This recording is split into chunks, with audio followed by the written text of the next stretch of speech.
These bad guys gone good are anything but two-dimensional. Welcome to MsMojo, and today we'll be counting down our picks for the top 10 animated villains turned heroes. Before we begin, we publish new content every day, so be sure to subscribe to our channel and ring the bell to be notified about our latest videos. For this list, we'll be looking at the villains from animated films and TV shows who were formed to become heroes. We'll be excluding the ones who are just misunderstood, like Kronk from The Emperor's New Groove, or the eponymous Wreck-It Ralph. Also, since some of these turns to good are heavily wrapped up in plot developments, there will be spoilers ahead. Number 10. Vandal Savage, Justice League. I discovered the truth and came to accept my destiny. Destiny? I live to rule. An immortal supervillain, Vandal Savage has plenty of time to learn his lesson, but is seemingly never reformed until one episode. After Superman is thrown 30,000 years into Earth's future, he finds that Savage is the only remaining person on the planet. After taking over the world, Savage's actions led to the death of everyone except himself. I've got issues, what with my destroying the Earth and all. During his eons of loneliness, Savage realizes that his lust for power is ultimately pointless, leading him to assist Superman in returning home to stop his past self and save the world. Thank you, my friend. Number 9. Dinobot, Beast Wars Transformers. A former member of the evil Predacons, Dinobot joins the heroic Maximal faction of Transformers early on in Beast Wars. While he adheres to a strict code, he's still far more bloodthirsty than his Maximal allies, and he also rejoins the Predacons on one occasion. Why should I believe this is anything other than a transparent ploy to save your own hide? You know me better than that. So I thought. However, despite his loyalties being questioned by both sides, Dinobot enacts an incredible final stand against every one of the Predacons to protect early humans, proving himself to be a true hero. You saved the lives of those who live here, and of those who are still to come. Then, there is nothing to regret. Even Dinobot's evil clone, the second one anyway, retains the original's sense of honor and repeats his predecessor's sacrifice. Dinobot, save yourself! Farewell, Optimus Prime. Number 8. Diego, the Ice Age franchise. What are you doing? Leave the mammoth alone. Saber-toothed tigers weren't exactly known for being the nicest of animals while they were alive, but this fictional one shows some nobility. Hey, knock it off, Squirt. You gotta be strong. You have to take care of Manfred and Sid. After his pack is attacked by humans, Diego and his pack leader, Soto, plot to eat the child of the humans' leader as revenge. Well, unless you know how to track, you're never gonna reach them before the pass closes up with snow. Which should be like tomorrow. So, you can give that baby to me or go get lost in a blizzard. However, Manny the Mammoth and Sid the Sloth find the baby first and plan to return it to its people. While Diego initially attempts to deceive the pair to steal the infant, he ultimately comes to care about both it and Manny and Sid, causing him to betray his pack and side with the protagonists, remaining their friend in subsequent installments of the franchise. Number 7. Oishi, Samurai Jack. One of many daughters of Aku, evil incarnate of the titular samurai's nemesis, Oishi and her sisters are raised as assassins to defeat Jack once and for all. While they do prove formidable opponents for Jack, they are all defeated except for Oishi. Despite initially being hostile towards Jack, Oishi comes to see that it's not him that's evil, but rather her father. Enough. I've seen enough. Do you believe now? Yes. What can we do? Nothing. What? Eventually, she becomes an ally, and even romantic interest for Jack. It's a little crowded. Yes. Oh, something's poking me. Oh, I'm so sorry. Her ultimate fate may be tragic, but she's a wonderfully characterized villainess turned heroine. Jack, What's wrong? without a coup, I would have never existed. No. Number 6. Terra, Teen Titans. How about we dig down there and see what's up?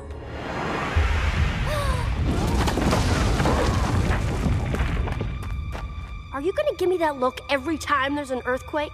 A girl with the power to control rocks and earth, Terra originally gets along with the Teen Titans. Unfortunately, she's not great at controlling her powers, which pushes her to seek the aid of the villain Slade. In exchange for spying on the Titans, Slade offers to teach her to master her abilities. However, Terra's betrayal is eventually discovered, and she continues to aid Slade in his plans. You don't have any friends. Apprentice, come. We've had a change of plans. When it becomes clear that he's only using her, Terra apparently kills him, though she endangers the city as a result and sacrifices herself to save it. You were the best friend I ever had. Whether or not she's a true villain, Terra is a hero in the end. Number 5. Asajj Ventress. Star Wars: The Clone Wars. Introduced as a Sith apprentice of Count Dooku, Asajj Ventress often acts as an assassin or an infiltrator, though she is also highly skilled in combat, going toe-to-toe with many powerful Jedi. I suppose you expect me to surrender. Upon being betrayed by her master, though, Ventress begins seeking revenge on him, giving her a common enemy with the heroes she once fought against, although she is more ruthless in her methods. I will have revenge. Yes, you shall, sister. We will see to it. Ventress's arc is one of the stronger ones in the Clone Wars, and while she never turns to the light side of the Force, she still makes for a compelling anti-heroine. I have to admit, I never saw us doing anything together. Ever. These are strange times. Number 4. Prince Zuko. Avatar: The Last Airbender. The disgraced prince of the Fire Nation, Zuko, spends much of the series trying to capture the titular avatar Aang to return to his tyrannical father's good graces. The safety of the crew doesn't matter. Finding the Avatar is far more important than any individual's safety. Zuko succeeds in impressing his father and gets everything he wanted, though at the cost of betraying his uncle, who, unlike his father, actually loves him.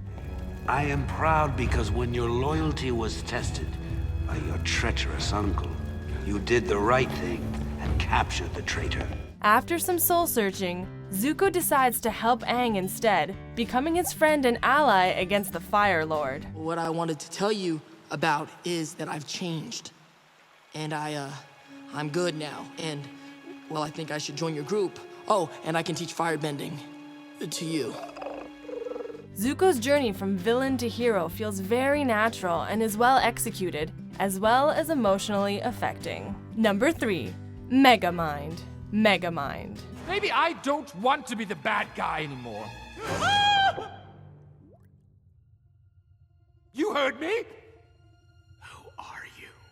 Given that he's an alien raised by criminals, Megamind may have been predisposed to evil since his youth.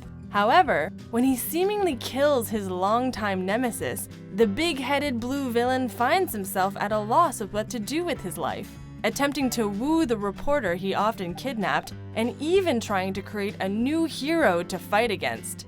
But the super-powered man-child he creates becomes an even worse villain than him, leading to Megamind stepping up to become a hero in his own right. Thing about bad guys, they always lose. You did it. You won. Well, I finally had a reason to win. Number 2. Felonious Gru. The Despicable Me franchise. You will not cry, or whine, or laugh, or giggle, or sneeze, or burp, or fart.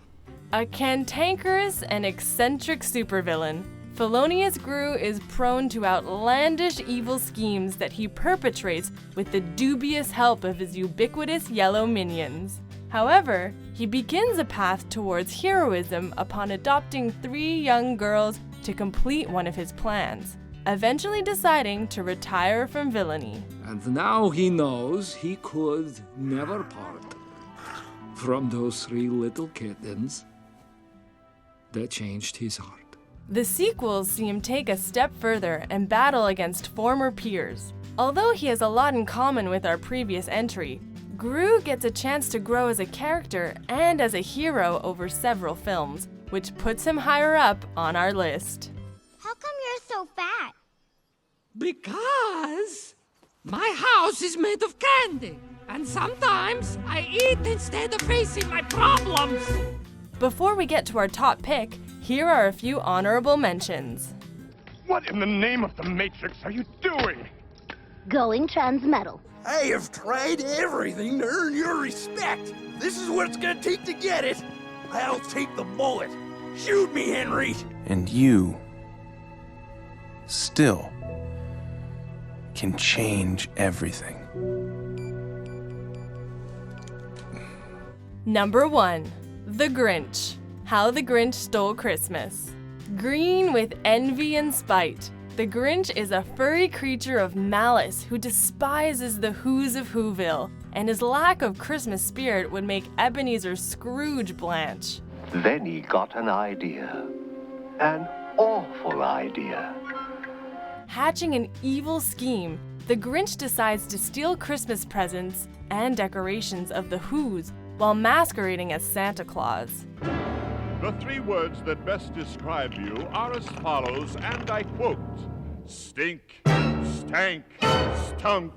However, while the Grinch is successful, he ultimately finds that the Who's spirit of the season is undiminished, and their bond of fellowship touches the grouchy green grump, leading him to return what he stole and celebrate with the Who's. And what happened then? Well, in Whoville, they say that the Grinch's small heart grew 3 sizes that day. The Grinch's simple, timeless story of redemption is what makes him the best animated villain turned hero. Do you agree with our picks? Check out these other great clips from MsMojo and be sure to subscribe and ring the bell to be notified about our latest videos.